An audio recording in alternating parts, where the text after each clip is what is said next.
Hi, I'm Veronica. I'm a somatic teacher and therapist. And today I would like to show you how you can pay more attention to the movement and how the movement can sequence through the body in a kind of wave-like or spiral-like motion, and why everything that is in between of the starting point and wherever you're going might be way more interesting than that last moment. All that we're going to do today is on the ground. So you can make your way down, and you really don't need a mat for that. So feel free to use a, a blanket or something else that will give you a lot of space around you. And I always encourage you to begin with a little bit of micro movements, or maybe stretching and yawning, or self-massaging, so that you get more accustomed to lying on the mat. So take your time, make yourself more comfortable here. Allow your arms to rest where it feels most comfortable, your legs as well. Somewhere where if you imagine you fell asleep, your legs would still stay in place. You might even gently roll your head, letting your head rest wherever it naturally wants to land.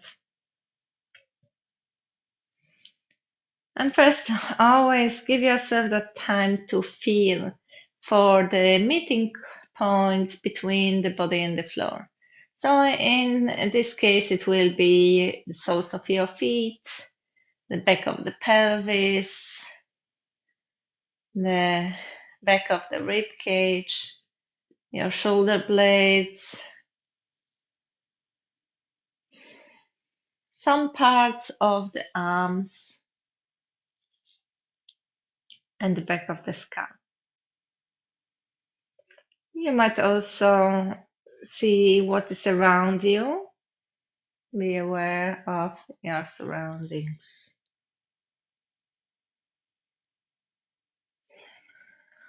Okay. Um, I'm gonna give you only a couple of examples of how the movement can travel through. Maybe the easiest one is when you're allowing one leg to drop, and it might be this isolated movement. So let's say you let one leg drop and the rest kind of the other one stays up. Yeah, so you're kind of purposefully making it as an isolated movement, though it will still affect, if you pay attention to it, it will definitely affect where you feel the weight. There will be way more weight on that side of the pelvis where you're moving the leg out, if you move it out. Yeah. So even though you're moving the leg, it will still have the effect on the pelvis. But if you allow this movement to travel like all the way, you would let one leg drop and the other leg drop, and then you would feel quite a bit of a movement in the pelvis as well. And if you return, you could start from the pelvis. Then one leg follows and the other leg follows. And that's how you return. So it's one leg followed by the other leg, followed by the pelvis. And that's the little sequence of the movement here, that wave that moves a bit farther than what you might imagine is happening. So it's not simply the knees dropping, they pull something with them, yeah? And obviously, this movement travels farther. It travels up the spine.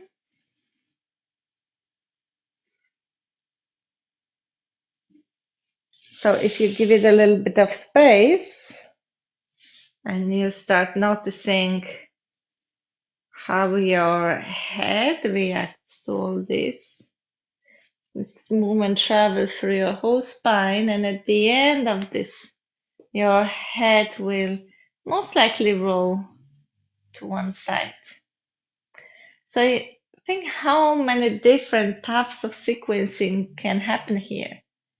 You might be starting with the knees, but you might be starting even with your feet. So let's see how that would sequence through. So you're starting on inner and outer edge of the feet, inner edge of one foot, outer edge of the other foot. And then the first thing that would land would be the soles of the feet, followed by the legs, followed by the hips, the spine, and the head returns. So it's the feet, legs, hips, spine, neck. An important thing here is that I'm not moving all these parts of the body consciously and purposefully. So I'm not doing like, now I step the feet, now I move the legs, now I move the hips, now I move the head. It has nothing to do with that. Yeah.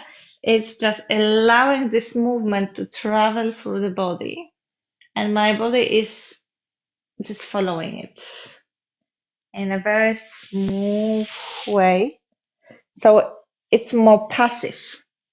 It's more allowing the movement to go through you rather than making the movement happen with your commands to engage or move this or that part of the body. And I'll give you more examples of that. So let's say you're letting one leg move out, but the other one stays.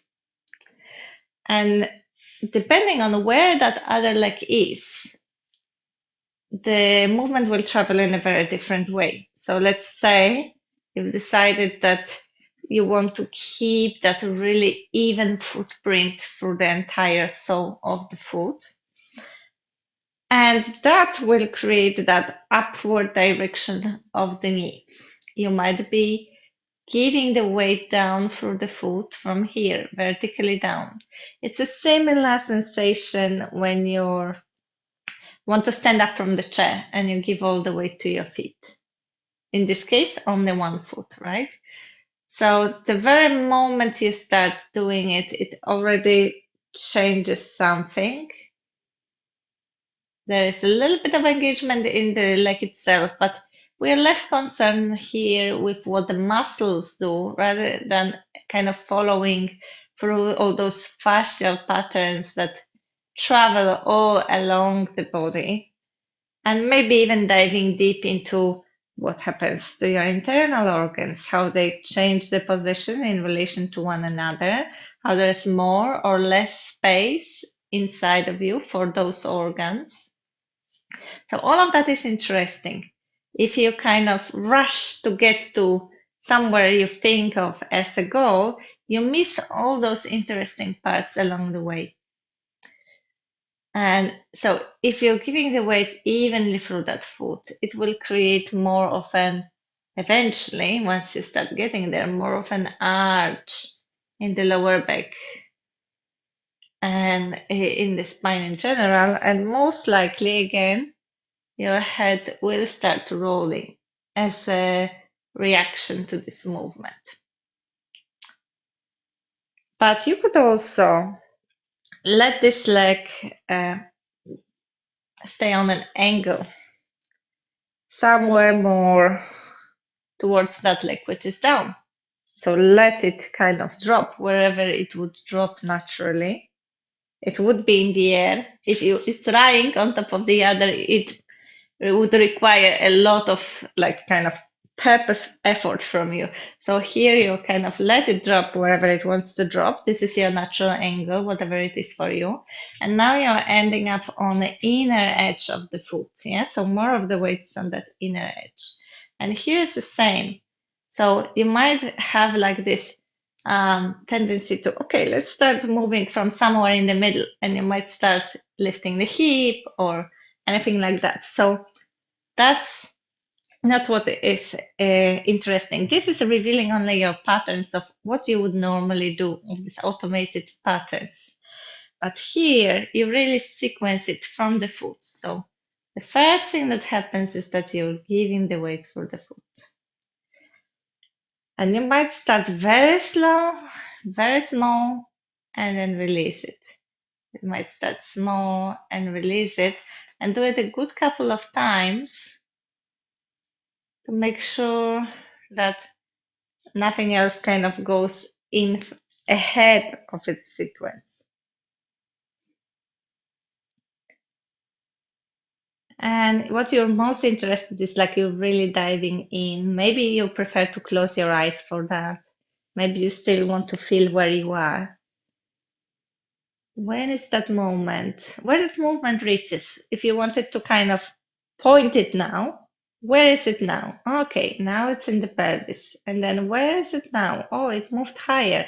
Now I start feeling something around the waistline, around the belly. Okay, that's where we are.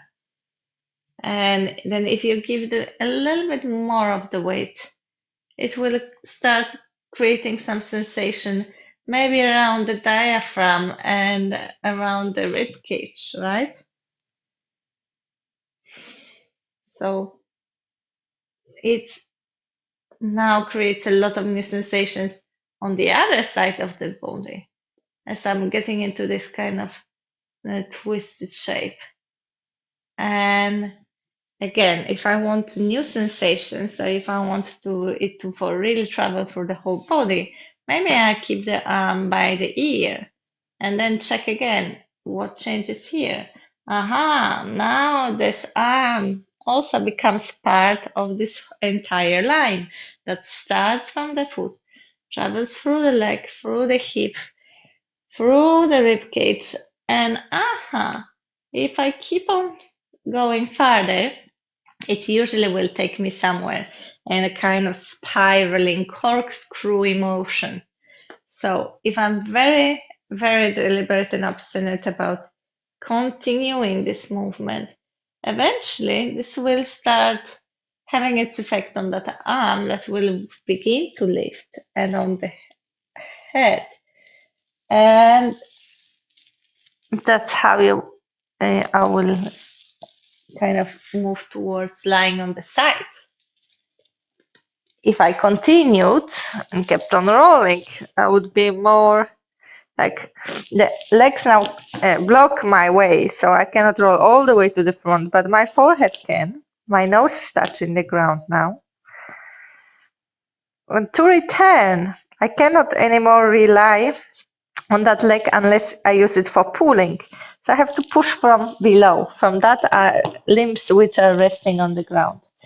And I would really recommend returning in a very slow way when you want to spread your surface really gradually. When you don't want to kind of fall in one plonk in one piece, because you are not a piece of wood, but you are this very plastic thing that can fold bit by bit with as much surface as possible. And that's also a kind of sequence, eventually landing with the feet on the mat. Yeah.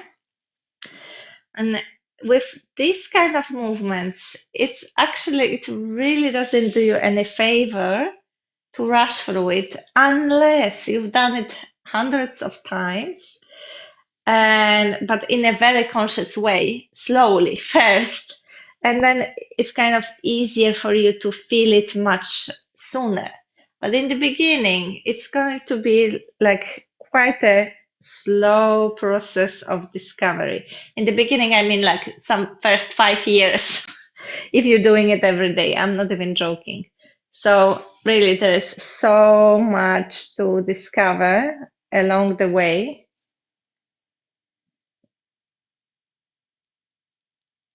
That's why would you rush anywhere else? This is where you can stay easily for a long time, even like noticing how is that angle, how a particular angle will change the sensation.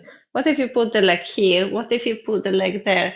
How does it affect the movement that travels through your body? And it's fascinating because every millimeter, every few centimeter for sure, make a drastic change in where you feel those sensations traveling along or across your body. Not to mention that the right and the left side are totally different as well. So you might easily decide to stay here, especially if it brings you this kind of delicious sensations, if you're feeling that you're getting to places that you normally don't get to. And whenever you start feeling kind of stiffness and rigidness and feeling that you're going in big blocks rather than part by part by part like a wave, then that's definitely a moment to stop. Maybe you can feel that this all becomes really, really soft. And you know that because you have that sensation as if you're under general anesthetic or you're deeply asleep and somebody moves your body. Like it's really floppy, it's really soft, like a rag doll. If somebody lifted it, it would just fall straight back. Yeah. So this is the kind of quality you're looking for here. Everywhere, apart from these very few places that would need to engage a tiny bit in terms of muscular action for this to be completed. There are much fewer, far fewer, or far less of this engagement than you would imagine for it to happen. Usually we use way more force than it's necessary. So this is when you're giving the weight, when you kind of, you can say almost push away. That's the kind of action uh, that would happen. But you could do something opposite to that, which is pulling, reaching and pulling, and that pull will make you travel in space. So I'll give you an example of that as well. Let's say you're allowing your leg to become long, one leg. You can notice how it feels always. And then you could move the leg kind of across the body. And that knee might be your pull. You can imagine somebody attached a rope to your knee and pulls it forward. So you could push as well if you push with the soles of the with your toes or both of the feet. But it's possible also to reach forward, to reach with the knee. Two different movements, two different effects. And that reaching movement can happen also through a long leg. So let's say you stretch that leg out, and now what reaches are your toes. So those toes start reaching, and that creates this incredibly lovely sensation along whole one line of the body, all the way to the fingertips, from toes to the fingers. You could play with it, reach and release, reach and release. And again, it's this sequence that eventually is going to take you somewhere. So if you keep on pulling down into the corner, that will travel through your torso, through your rib cage, and it will make you land on the front. Maybe you want to make it a bit more comfortable and release that arm in the end, right? So that's how you land on the front. And this is just an example. You might be reaching with the leg, but why not to reach with the arm? So if you wanted to reach with the arm, the rest is quite soft. And it's the fingertips and the arm that is pulling you back and back in a kind of maybe even semicircular motion. And eventually that will take you back to where you started. It will take you back to lying on your back. So this is like a never-ending play and interplay between pushing, reaching, pulling, and feeling that sequence really moving through all your body. Starting with the arm or starting with the leg. Push and pull, reach, yeah?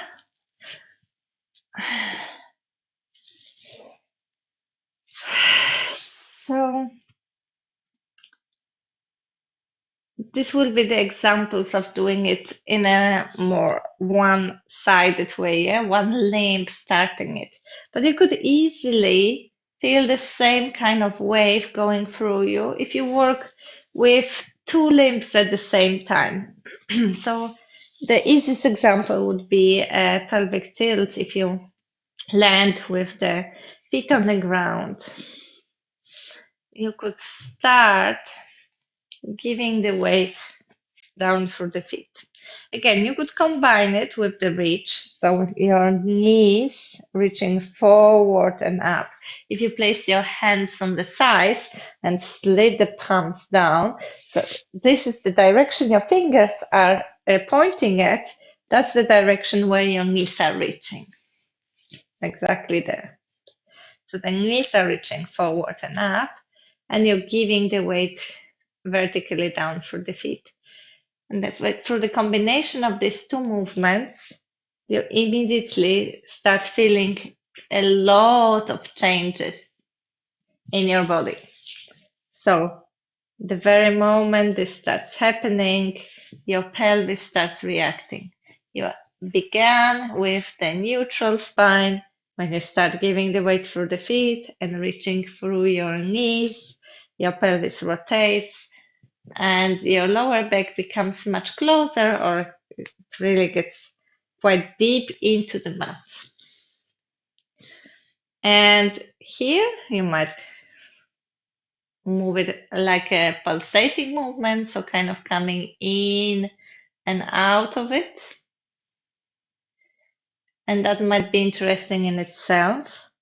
And you're also curious of how far that movement travels up the body. And this is actually far more interesting than any shape you take. Is it all really only my lower back, or is it something else that happens? Okay. Yeah, actually, if I let it happen, if I keep this floppy, super loose, responsive body, I start noticing it's way more to that. The movement travels up the spine, and it is kind of wholly arched, and then it's really pressed in.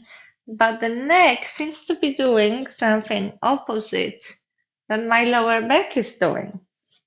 And as a result of that opposite movement, so whenever lower back is closer, the neck is farther. Whenever lower back is farther, the neck is closer to the ground. And because of this movement of the neck, my head follows and my nose draws a vertical line on the ceiling. That's how those forces travel. That's how the movement waves through the body. But I could start going farther with that. So let's say I give the weight for the feet and my knees really start reaching farther and farther away. And I'm persistent with that, but I go really slowly. So what will start happening? My pelvis, yeah, rotates like before. My lower back is down, but I still keep on giving that weight farther down. So at some point, that pelvis becomes really light on the ground. And if I give a little bit more weight, the pelvis will start lifting off the ground. And again, I might kind of stop here and check how much I can stay relaxed in that kind of hammocky position. I might be curious of where it will take me. And that's how we're getting towards a kind of relaxed and hanging bridge. So I'm not engaging anything with the hips. It's all the feet working. I'm not trying to lift my hips coming with the hips, right? It's a totally different movement. I'm allowing this movement to travel through me. Yeah, so it's very different situation. And then the way back, I also go bit by bit. So it's one vertebra at a time returning. It's really like sequencing through pa, pa, pa, pa, pa, pa, pa, pa, pa, pa, pa, one vertebra after the other, one vertebra after the other, one vertebra after the other. Last goes sacrum, and then spine returns to neutral. And every movement, I mean, this was just examples, but really every movement can has a potential to become this full body occurrence. So rather than kind of traveling, uh, making really isolated and very purposeful movement with a lot of rigidity and a lot of force in the muscles, you can find this softness, which makes your fascia more hydrated, more mobile, which is more kind of natural sequences of movement that you often kind of lose because of your habits of and patterns of movement, and you can move with more ease. So I really encourage you to this kind of explorations, watching what happens when you move and how that movement travels through all of you, whatever movement it would be. I hope that you enjoyed this practice, and I encourage you to subscribe to my YouTube channel, where I post every video every Monday morning, as well as to my newsletter with kindness. I write there a lot about anxiety, effects of chronic stress, and about chronic pain. So if those are the topics that lies within your interest, I welcome you to subscribe there as well. Thank you very much.